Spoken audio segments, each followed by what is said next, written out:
ever-evolving digital landscape, for your business to thrive, you must adapt or die. Welcome to Marketing in the Age of AI, the podcast helping you harness the power of AI and marketing tools to revitalize and grow your business. And now here's your host, marketing expert and author of Authentic Marketing in the Age of AI, Emmanuel Rose.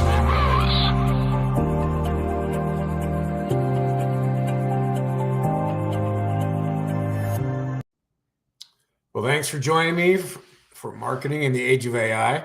Today, we're going to have a great conversation with Sean Gigremosa, and we're going to be talking about continuity of communication in business. And Sean's got an amazing track record and history of working with large and small companies, including Rolls-Royce, which is always fun to talk about. And we're going to be talking about his company he founded called Clarative, and about using AI to communicate and capture conversations. Welcome to the show, Sean. Awesome. Thanks, Emmanuel. Appreciate you for inviting me. Yeah, really, I'm grateful that you could spend some time here talking about what you're doing at Clarative and how you're helping executives of all flavors implement AI tools. Yeah, for sure. And yeah, it's not just how we're thinking about it. It's not just the executives, right? Yeah, it's also kind of like the the individual contributors and how they can get better, and then that will then funnel into leadership and building strategies and solutions. Nice, and that's critical, right? Is that we want to have these strong strategies around AI with very clear KPIs or outcomes that we're driving with these tools, and then implementing them in a way we can manage and monitor and get the most value out of. Exactly. No, for sure. Well, cool. Well, describe a little bit about what Clarative is and why you developed it. Yeah, no. So I get Clarative.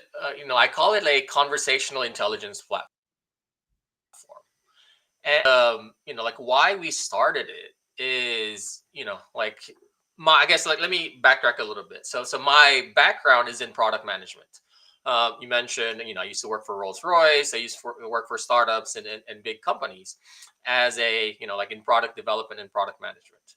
Now, in kind of like that role, I always talk to customers, right? Or I talk to my users, and they tell me like, "Hey, Sean, this is what we want to do. This is the problem we're facing." And I go, "Oh, great, that's awesome." And I know what you're talking about. I feel that. And then I talk to my engineer, my developers go say, "Yep, this is exactly why." They build it because they said like, "Yeah, we get it." They build it and go back, go to the demo with a customer, and the customer has that kind of that look that says like, "Well, this is not what we talked about." Right.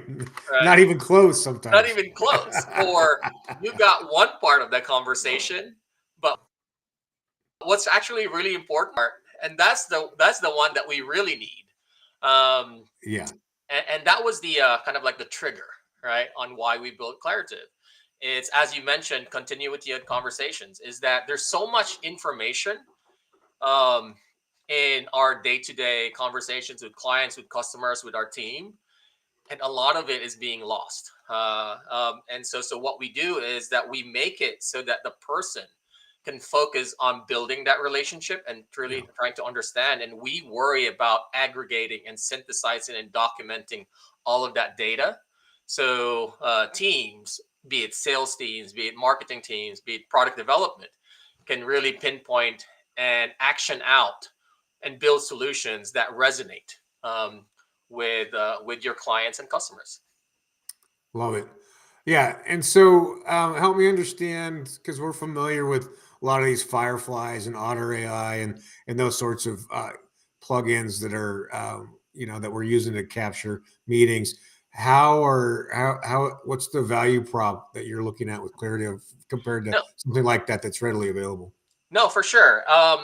The one thing, there's three things that we focus on.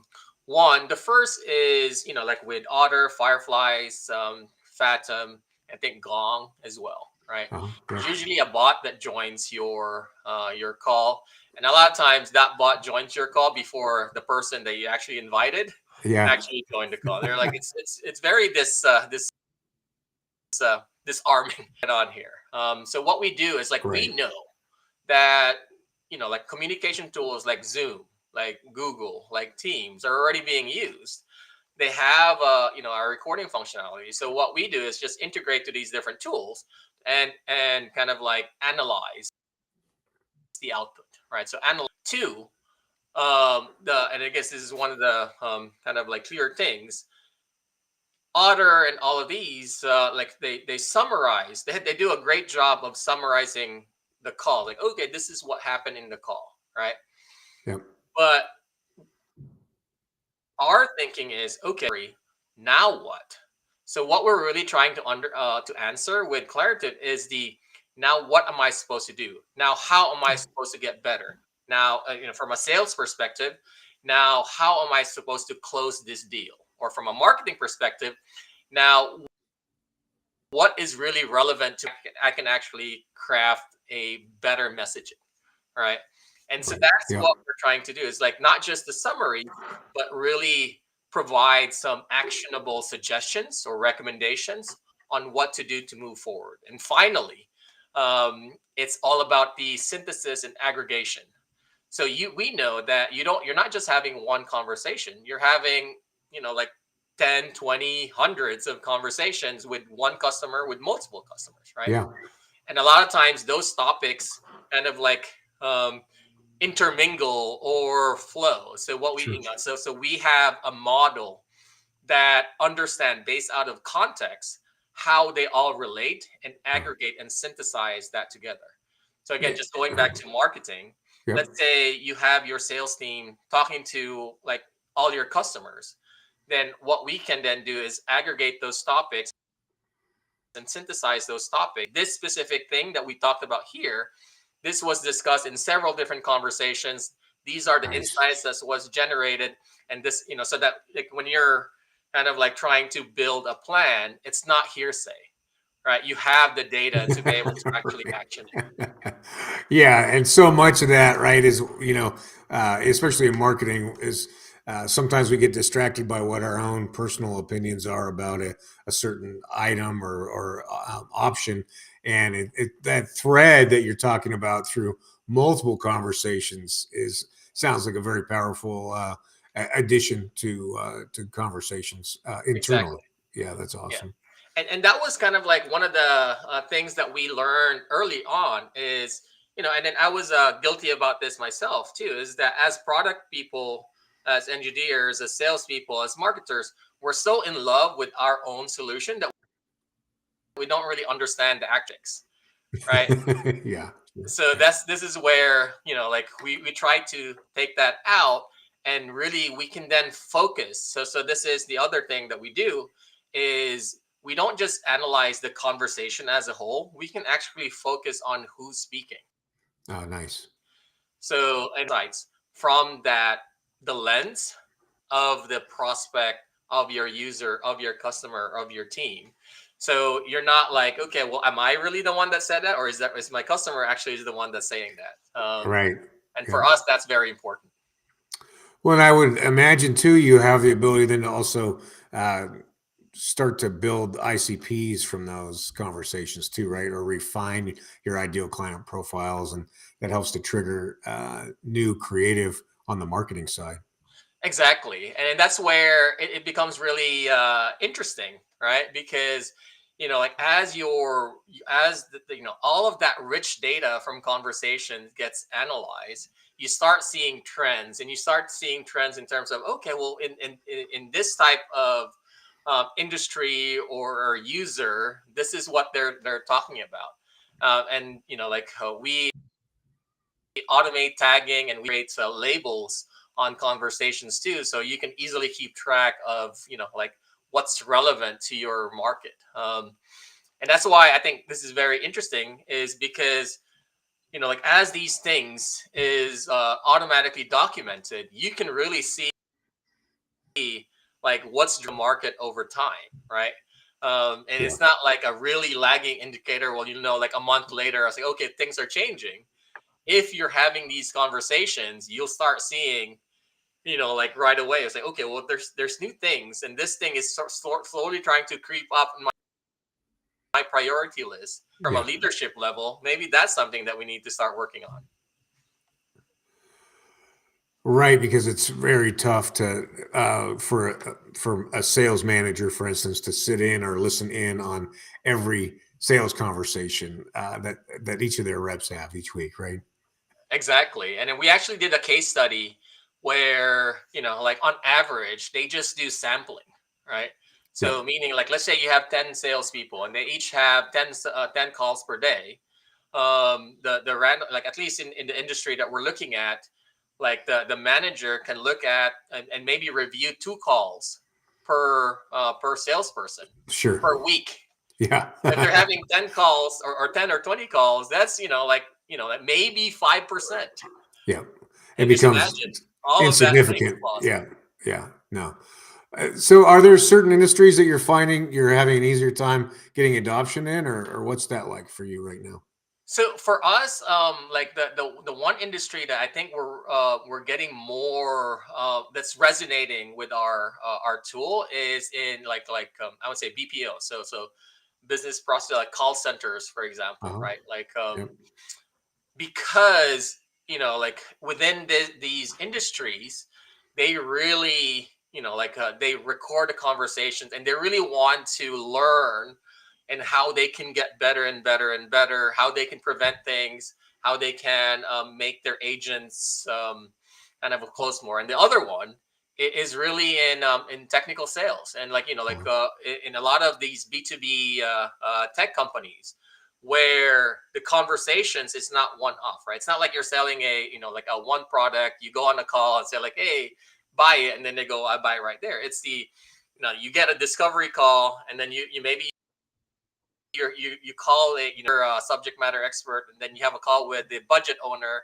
and you have a call with a decision maker, and each of those contexts is different because this is what's very interesting for us is like we can actually hone in on what's relevant to the decision maker, what's relevant to the budget owner, what's relevant to the champion, what's relevant to for the like for the company that's using Clarative. You can say, okay, well, this is how we're going to refine our offering or refine our service to be able to close that deal so much faster. Yeah, and it allows you also to build out that presentation to match each of the concerns from those stakeholders. So, exactly. That's powerful. That's interesting. So, did you build your own AI engine, or are you hooked into chat, or what's the back end look like? So we had 2 different levels, and the first level LLM, right? So the general LLM, like we can use any service. So it can be OpenAI, it could be Claude, like Anthropic, it could be even like any open source like Llama from Meta, for example, right? Sure. Now that provides just the initial, I want to say, summarization, and then we have our own layer, our own machine learning layer that sits on top of that. So, for example, for aggregation, for sentiment, even voice recognition, things like that. That's we we put all the general stuff. Yeah, that makes sense. And the sentiment analysis, I'm sure, is a critical and unique offer that you have from all these too. Yeah, exactly, and especially for let's say for call centers, right? Who were like we're this is at least the folks that we've been talking to, that this one our solution really resonates is because for example like QA violations or extreme QA violations, right? Where one violation could cost a lot revenue for that company, like for brand, like it hits on the company's brand and their client's brand, right? And what we can do, and then a lot of time, because the sampling isn't done like completely, a lot of times that brand hit it's been already already like maybe weeks or before you can actually capture it, until like maybe the customer like has been really really upset already, and then like complains, right? So with us, because we're looking at sentiment, we're looking at tone of voice, we can capture right away after. Okay, well, there, like there's a risk there. Like So something, you like there's a trigger violation. follow up. Yeah, Exactly. So yeah, love after it. that call, you can then like, oh, like the team can then follow up right away. So at least if there was something that happened, then they can be seen as like, okay, we're proactive. We've caught it. So the like that issue is resolved quicker or sooner rather than later. Yeah, understood. That's amazing. I'm curious. Do you have like set packages that you're installing for clients, or are these all kind of one off based on what their demands are? So we do have what we call our baseline package. Yeah. So meaning like all the analysis is fairly generalized. But this is, we know that each business and each organization have, so for example, again, going back to call center, they may have their own specific QA list or things that they need to capture, Yeah. or be wary of. So this is where we can actually configure our platform to match those needs or those solutions. Um, but it's really, like this, because we want to really be able to, I want to say, um, help each organization within their own business, right? Sure. Because general, like like general AI or general solutions is like, okay, well, this doesn't, it's great, it doesn't fit within my business, it doesn't fit within my industry, it's not talking the Yeah. same language. So like that's our ability to be able to configure addresses that challenge. Yeah. So that's really the challenge we have as business leaders is finding tools or finding gaps, finding tools that could potentially fill those gaps for us, and then tuning them up so we actually get the output that we need to make it a valuable resource versus just a one more SaaS expense. Exactly, because in the end, the goal, and we want to Yeah. get to that value as soon as possible. And to be able to get to that value, we built our platform for that in mind, that configuration in mind, the configurability in mind. Um, so because then like we really refine our output, our solutions, our recommendation based out of the customer, of the client. Sure. Yeah. And then what's the kind of your implementation period? How long does it take from when somebody says yes to you being able to get them meaningful content? So I want to say the general kind of like out of the box, like 2 days to get Nice. them up and running. Yeah. Now, if you want to like, okay, well, we want to, for the lack of a better term, train, like Clarative to match. So that takes, maybe 3-4 weeks Yeah. to get it implemented, because we have to like keep refining where, okay, yeah, this is the output that actually matches our business. So that takes a Yeah. little bit longer, but it's definitely not it's not months. Yeah. I get you. Wow. Well, that's amazing. It's great to hear the progress you've made in a relatively short amount of time, right? Just like 14 months or something. Is that about right? No, for sure. And like we've learned so much over the last 14, I'd say like I really started this January of last year, Okay. like played around with idea. We went to alpha in April, went to June, July. And then January of this year, we started doing pilot programs. So we have, and then this August was when like, okay, we've learned enough. Now we can actually start going really live. Yeah. That's awesome. And then one last question, just what do you see on your roadmap in the next 3 to 6 months that's kind of leveraging what you're learning? So I think part of it is really to go deeper into like the sentiment analysis aspect, right? So we're really Nice. focused on conversations, Yep. because we still think like, or we really believe that there's so much data in conversations, and then we're just scratching the surface, right? So part of that would maybe probably start including, like facial, kind of analysis on Yep. what people are actually saying, especially for remote calls, right?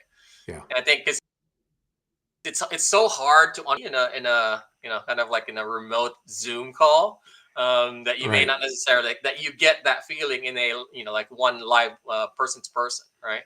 So it's going towards that aspect that we want to put a lot of our effort in, and probably the second to that is going to be integrations. Oh yeah. Each organization have their own tools and own kind of solutions or platforms that they use, and we want to be as seamless as possible, right? So we want to be kind of like a part of the workflow, not another platform that they just have to like there's all that platform fatigue that we hear from a lot of our customers. So how can Sure. we kind of like just incorporate, and then we in that sense, like we're having conversations with like partners right now that can help speed up that process for us.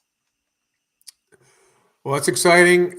Sean, I really appreciate you taking time to describe that for me. And I love what you're doing, communication, and especially sentiment analysis and emotional intelligence, bringing that in so that it can help the humans have better conversations. I love that work, and I think that's very valuable. So thanks for conceiving and implementing that. Awesome. No, I appreciate, again, thank you so much, Emmanuel. And how do people get in touch with you if they want to have a conversation about your product or about AI in general? No, for sure. So I'm very in, so you can find me on LinkedIn, Sean Gigremosa on LinkedIn. As far as I know, I'm the only Sean Gigremosa on LinkedIn, so it should be very easy to find. Otherwise, you can reach out to us in our website, so Claritive.ai. So that's Claritive, CLARIT.ai. All right, Sean. Well, thanks again. I'm really grateful that you spent some time with me and hang out for a second, and we'll close this up and we'll check in. Awesome. Thanks, Manuel. Okay. Thanks, Sean. Bye. Thanks for listening to Marketing in the Age of AI. Be sure to subscribe wherever you heard this podcast so you never miss a future episode. Your copy of Authentic Marketing in the Age of AI is available at Amazon.com or EmmanuelRose.com. You can also connect with Emmanuel on LinkedIn. Thanks again for listening.